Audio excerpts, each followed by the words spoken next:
Hello everyone সকলোকে আজি নতুন ব্লগটোলৈ স্বাগতম জনাইছোঁ। তো গাইজ জানেনে আজি কি হয়? আজি হৈছে উৰুকা আৰু সেই কাৰণে আমি সন্ধিয়া বাহঁতৰ ঘৰত গৈছিলোঁ আৰু বাহঁতৰ ঘৰত এতিয়া চিকেন পকৰা বনাইছিলে বায়ে আৰু গাখীৰ চাহেৰে আমি সন্ধিয়া চাহ খাই আছোঁ। আৰু তাৰে পিছত মই ইয়াতে অলপমান মাছৰ পেটু আছিলে। মানুহজনে মানে মাছৰ পেটু খাই বহুত ভাল পায়। তো মানুহজনে মাছ কাটিছিলে, তো মাছৰ পেটুখিনি মই ভাজি দিলোঁ। এয়া ৰান্ধি থাকোঁতে এইবিলাক খাই থাকি মানে খুব ভাল পায়, সেইকাৰণে মানে মই এইখিনি এইখিনি গেছতে ভাজি আনি দিলোঁ। আজি গোটেইখিনি খানা বোলে চৌকাতেই বনাব, সেইকাৰণে মানুহজনে একদম বহি লৈছে আৰু মানুহজনে কৈছে মানে উৰুকাৰ খানা তেওঁৱে ৰান্ধি ভাল পায়, সেইকাৰণে তেওঁ বহিছে। বহি পেলাই ইয়াতে মানে হাঁহৰ কাৰণে ৰান্ধি আছে আৰু বাইদেৱে একদম পাতাখন লৈ লৈছে ওচৰতে। আমি পাতা বুলিয়ে কওঁ। কৈছে কি কাক কি মছলা লাগে ক'লেই হ'ল, মই ইয়াতে পিচি থাকিম, দি থাকিম, পূৰা একদম ফ্ৰেছ। তাৰপিছত তাতে চব্জি পাচলিবিলাক মানে যিটোক মানে জোৱায়েকক মানে পূৰা একদম ৰেডি কৰি দিছে কাটি মেলি, আৰু মই মানে গেছৰ ফালে আছোঁ। তাৰপিছত ইয়াতে মোক অলপ সময়ৰ কাৰণে ইয়াতে চাব দিলে হাঁহৰ মাংসখন।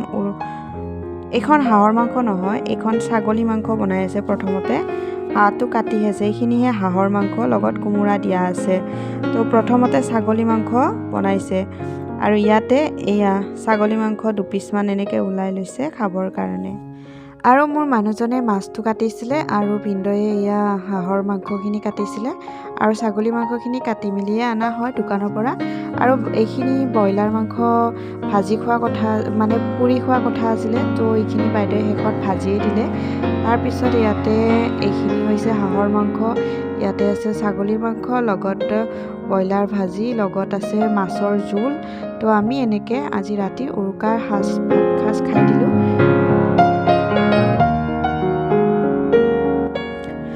আৰু আজি হৈছে পিছদিনাখন, আৰু সকলোৱে জানেই যে দুমাহীৰ দিনাখন সকলোৱে মেজি জ্বলায়, আৰু সেইকাৰণে আমি ইয়াতে বহুতকেইটা ঘৰৰ ওচৰে পাঁজৰে বহুত মেজি আছিলে। কিন্তু ইয়াতে মানে ডাঙৰ ফিল্ডখনত যিটো ডাঙৰ মেজি আছে, মই গীতমক ৰাতিপুৱাই উঠি ময়ো যিহেতু গা পা ধুই উঠিছিলোঁ আৰু গীতমক কৈছিলোঁ ব'লা মেজি চাব যাম, সেইকাৰণে তুমিও গা পা ধুই লোৱা। আৰু তাকো গা পা ধুৱাই মেলি কাপোৰ কানি ধুনীয়াকৈ পিন্ধাই আৰু ইয়াতে ফিল্ডত থকা ইয়াতে মেজিটো চাবলৈ আহিলোঁ। ইয়াতে মেজিটো এতিয়ালৈ জ্বলোৱা নাই আৰু তাতে মানে ভেলাঘৰটো জ্বলাইছিলে। তো আমি চাই মেলি ঘৰলৈকে গুচি আহিছিলোঁ। আৰু এটি হৈছে ৰাতি মানে আমাৰ পাঞ্জাবাৰীত ভাত খাবৰ কাৰণে নিমন্ত্ৰণ আছিলে। ইয়াতে মানুহজনৰ ডিউটিৰে লগৰ দেউৰী বোলে তেওঁৰ মানে, আৰু লগতে তেওঁলোকৰ মানে এনিভাৰ্চাৰী খানা দিছিলে ইয়াতে, আৰু সেইকাৰণে আমি ৰাতি সাজ ইয়াতে খাবৰ কাৰণে আহিলোঁ।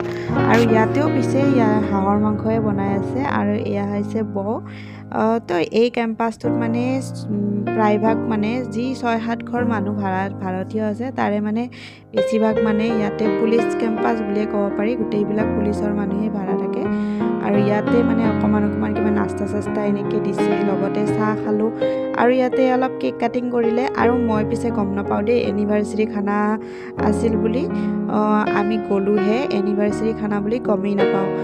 এনেই আমাক কৈছে কি কিবা এটা খানা আছে, কাৰণ এনিভাৰ্চাৰী খানা বুলি গম পালে কিবা এটা লৈ যাব পাৰি, কিন্তু যিহেতু আমি গমেই নাপাওঁ, আমি একো লৈ যোৱা নাই। মিঠাই লৈ গৈছিলোঁ কিন্তু গম নাপাওঁ, আমি খানা খাবলৈহে গৈছিলোঁ। চ' ইয়াতে সকলোৱে মিলি কোনোবাই কেক দিছিলে নেকি, চ' কেক মানে কাটিং কৰিছে।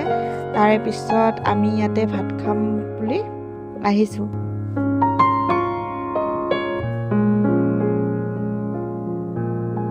তো গাইজ, এই ভিডিঅ'টো চাই কেনেকুৱা পালে জনাবলৈ নাপাহৰিব।